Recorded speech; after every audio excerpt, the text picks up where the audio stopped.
Okay, good day guys. Meron kaming service dito na Samsung automatic washing machine.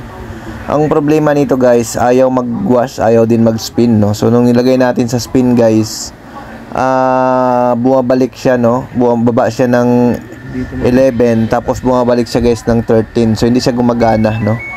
So ang gagawin namin guys kapag ganito, ang unang i-check namin dito ang kanyang hall sensor, no? Kasi nga ang problema niya guys, hindi siya nagwa-wash, hindi siya nag-i-spin, no? Iikot lang siya saglit, then humihinto, no? Para siyang bumibitaw. Ikot saglit, bumibitaw, no? So ganun ang issue sa kanya. So pag ilagay mo siya sa spin, bumabalik-balik siya sa huling settings, no? So ang ginawa namin dito guys, binuksan natin to yung socket ng hall sensor. Iti-test namin to, sukatin natin gamit yung tester, no? So kung kayo po ay laging nanonood sa mga video natin, alam nyo na kung anong reading ang hinahanap natin dito. So yun nga, yung 4.6 kilo ohms, yung 0.7 mega ohms, at saka yung 4.6 na kilo ohms. Bali tatlo yung reading na kinukuha natin, dalawang 4.6 kilo ohms tapos isang 0.7 mega ohms, no? So dito nga guys, nakita namin pabago-bago na yung resistance value, no? Hindi na tayo makakuha ng reading. Paiba-iba na ang reading na nakuha natin, no? So ngayon, dahil iba na ang reading na nakukuha natin, suspect agad namin dito yung kanyang hall sensor may problema, no? Ayan. So iba-iba na guys yung reading, no, ng kanyang hall sensor sa baba, no? So suspected namin ang may problema ay yung kanyang hall sensor. So ito nga guys, ang gagawin namin ay baklasin na namin to, no?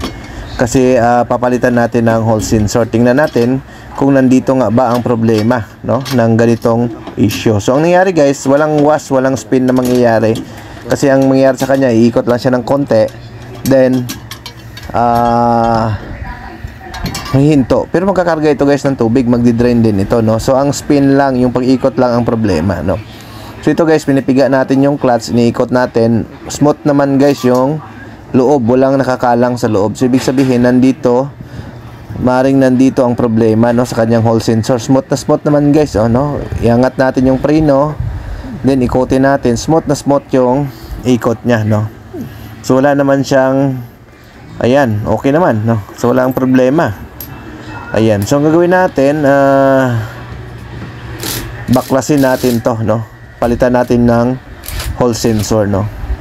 So maganda guys kung mayroon kayong impact na gamit pag nagkalas kayo ng motor para mas mabilis, no? Hindi nyo na kailangan ng tagahawak, no? Pag impactin nyo po yung pagkalas, no? So yan. So tanggalin natin to yung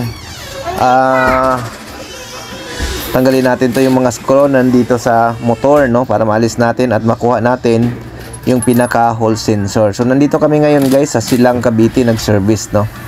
So wag nyo pong kalimutan i-follow ang ating page, no, para updated kayo sa ating mga videos na ilalabas, no. So marami tayong videos na ilalabas, no, about automatic washing machine at saka iba pang mga videos, no, na pwedeng mapagpulutan ng aral, no. So ayan. So babaklasin namin to para palitan yung pinaka hall sensor kasi yun po yung suspect natin na may problema, no.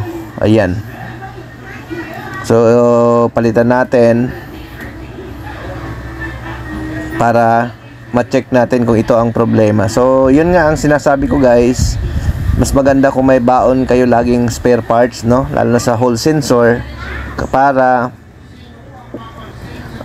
mabilis nyo guys ma-troubleshoot yung isang washing machine, no. Yun nga ang mahalaga talaga pag kayo ay technician, dapat meron kayong baon na spare parts para may pang test kayo, no. So yung mga parts pala guys, available yan sa amin. Message lang kayo kung may mga kailangan kayo. Pwede kayong order sa amin. So yun lang, wala tayong COD, no, GCash payment tayo. So payment first kami bago namin ipapadala, no, kasi wala nang time guys para kumuha ng mga COD, no. Lalo na dito sa amin, napakahirap kumuha ng COD, lalo na sa LBC, no, pabalik-balik, laging offline. Nauubos yung oras namin para lang sa pag-claim ng pinapa-COD namin. Kaya di na kami tumatanggap ng mga COD. So ang tinatanggap lang natin GCash payment, no. So basta dito lang kayo mag-message sa aming mga official channel, no. Kasi nga makikita nyo naman yung mga page natin na legit, no? Yan. So madali naman guys mag-identify ng mga scam na Facebook, no, at saka yung mga legit, no. Kadalasan sa mga scam na Facebook guys, nakalock yung profile, yung mga followers nila ay kukunti, no. Yan ang kadalasan, mga below 1,000 followers. Yan ang usual na mga scammers, no. Ayan. Tapos nakalock yung profile, no. Pag nakalock yung profile, ibig sabihin magduda na kayo. Ayan. So yan, binabalik lang namin guys, no. So ayan, so babalik natin para i-test namin to, no. Yan, testingin natin para malaman natin kung nandito talaga ang problema. So ganun lang, kailangan medyo tiyaga lang guys dito pagdating sa washing machine, no. So ayan, ito nga guys, no, dahil sinukat namin, nung nalagyan namin siya ng hall sensor, sinukat namin, wala pa rin kaming nakuhang reading, no. So ibig sabihin, hindi sa hall sensor ang problema, nandito, no, dito sa socket na ito guys, oh. Nung kinat namin to guys, dito pa lang kami nagkaroon ng magandang reading, no. So ito pala ang problema guys, oh, sa socket ito. Ayan. So hindi na siya kumakapit, no, konti na lang, kaya pala wala tayong makukuhang reading. Kasi nga wala nang kumakapit dito, no. So ang gagawin namin dito guys, i-bypass na lang natin tong socket na yan. Alisin na natin yan. So i-direct na natin, i-splice na natin direct. Kasi nandito pala ang problema, no? Wala doon sa hall sensor. Nandito sa socket, guys, no? So, yun nga, sinasabi ko sa inyo, kailangan lang talaga matyaga pagdating sa troubleshooting ng washing machine. So, ito, lalagyan natin ng jumper, no? So, ito yung mga technique na lang, guys, para hindi na idaan doon sa socket. Kasi nga, yung socket niya may problema na, no? So, yan. So, baka maka-encounter kayo ng mga ganito. Nagpalit na kayo ng hall sensor. Same problem pa rin. So, i-check nyo rin tong mga socket na to, no?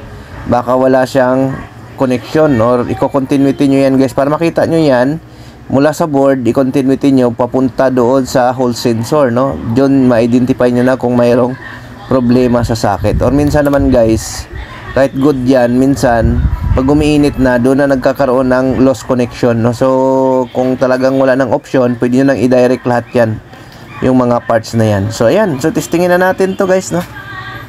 Ayan, lagyan na natin sa spin, tingnan natin kung iikot na ba ito. Ayan, tingnan natin kung iikot na po yung washing machine na ito guys, no. Ayan, lagay natin sa spin, tingnan natin kung iikot na, no. Ayan, sa 14, no. Antayin natin hanggang bumaba. Ayan, antayin natin guys, umikot itong washing machine. Siguro hindi nyo masyadong maaninag, no. Tayo natin. Ayan guys, kung mapansin nyo, umikot na yan, no. Yan. Nasa 10 na siya. Umikot na siya guys, yan. Kung mapansin nyo, gumalaw na yung loob niya. So tuloy-tuloy na yung ikot niya. So yun lang naging problema niya guys, no. Yung sa socket yan. So yun, no. Tiyaga lang guys kapag nag-check talaga ng mga washing machine. Kailangan lang ng masugid na pag-check ng mga ganitong problema. So working na po ito guys, no. Dalawang beses na natin inulit, no. Ayan, okay na siya, no. So tinest natin ng tinest, no. Ayan, so okay na, no. So hindi na siya nagkaroon ng problema. So 2 times na namin guys test ito. Ayan, so working na po. Okay guys, thank you, bye bye.